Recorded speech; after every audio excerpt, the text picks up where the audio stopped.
Kembali lagi dengan Supercita, channel edukasi penuh sukacita. Pada video kali ini, kita akan menyelami sebuah kisah inspiratif tentang bagaimana menemukan tujuan hidup dan langkah untuk bangkit dari keterpurukan.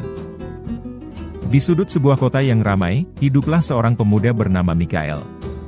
Mikael berusia 27 tahun, baru saja kehilangan pekerjaannya sebagai desainer grafis di sebuah perusahaan startup. Di tengah himpitan ekonomi dan tekanan sosial, Mikael merasa dirinya terjebak dalam keterpurukan yang tak berujung. Suatu hari, di sebuah kafe kecil, Mikael bertemu dengan seorang pria tua bernama Pak Ronald. Pak Ronald, yang ternyata seorang pensiunan guru, melihat kesedihan dalam mata Mikael. Dengan lembut, ia berkata, "Anak muda, setiap masalah adalah peluang untuk belajar dan tumbuh. Kau hanya perlu menemukan tujuan hidupmu." Perkataan Pak Ronald menggugah Mikael.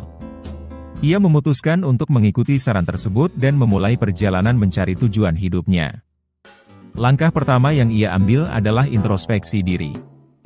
Mikael mulai menulis jurnal harian, mencatat pemikiran dan perasaannya. Dari sana, ia menyadari bahwa ia memiliki minat yang kuat dalam seni dan desain, tetapi selama ini ia terlalu fokus pada aspek komersial. Kemudian, Mikael memutuskan untuk belajar kembali.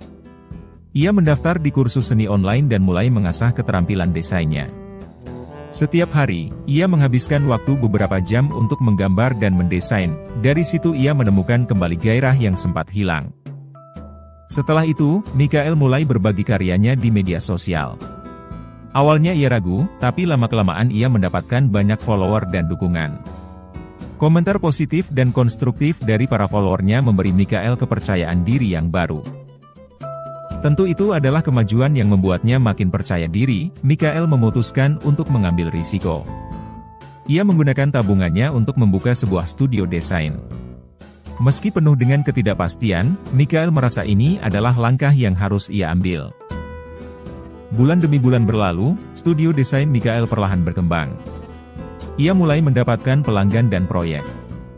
Namun, lebih dari itu, Mikael menemukan kebahagiaan dalam proses kreatif dan kepuasan dalam mencapai mimpi. Suatu ketika, Mikael berdiri di depan jendela studionya, memandang langit kota yang berwarna jingga senja. Ia tersenyum, menyadari bahwa ia telah menemukan tujuan hidupnya, yaitu untuk mencipta dan menginspirasi. Dan semua itu dimulai dengan langkah kecil, yaitu keberanian untuk bangkit dari keterpurukan, dan kepercayaan pada diri sendiri.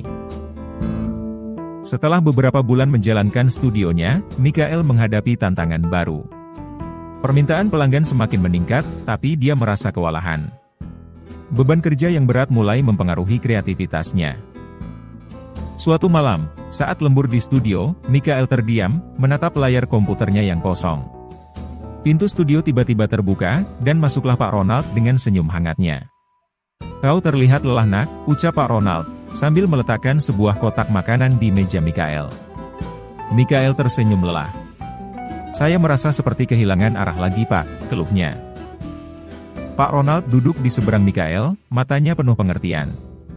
"Ingat, Mikael, tujuan hidup tidak selalu tentang mencapai puncak. Kadang ia tentang perjalanan dan apa yang kita pelajari di sepanjang jalan," nasihat Pak Ronald. Dialog itu membuka mata Mikael. Ia menyadari bahwa ia terlalu fokus pada kesuksesan dan melupakan esensi dari apa yang ia cintai, yaitu proses kreatif itu sendiri. Keesokan harinya, Mikael mengunjungi rumah masa kecilnya, ingin mengingat kembali dari mana ia berasal. Di sana, ia bertemu dengan ibunya yang selalu mendukung. Mereka menghabiskan waktu bersama, melihat album foto lama. Mikael terharu melihat foto-fotonya saat masih kecil, menggambar dengan krayon di dinding rumah. "Kamu selalu punya imajinasi yang liar, jangan biarkan dunia mengubahnya," kata ibunya sambil tersenyum. Momen itu mengingatkan Mikael tentang gairah awalnya dalam seni dan desain. Ia kembali ke studio dengan semangat baru. Ia mulai menyeimbangkan antara menerima proyek dan waktu untuk bereksperimen dengan ide-ide kreatifnya. Mikael juga memutuskan untuk memperluas studio dengan mengajak beberapa desainer muda yang berbakat. Ini bukan hanya untuk mengurangi beban kerjanya, tetapi juga untuk memberi ruang bagi talenta baru untuk berkembang. Bulan-bulan berlalu, studio desain Michael tidak hanya menjadi sukses secara komersial, tapi juga menjadi tempat bagi para desainer muda untuk belajar dan berkembang. Kini, Michael tidak hanya dikenal sebagai desainer yang sukses, tapi juga mentor yang menginspirasi. Di akhir cerita, Michael memberikan workshop di sebuah universitas ternama, berbagi pengalamannya.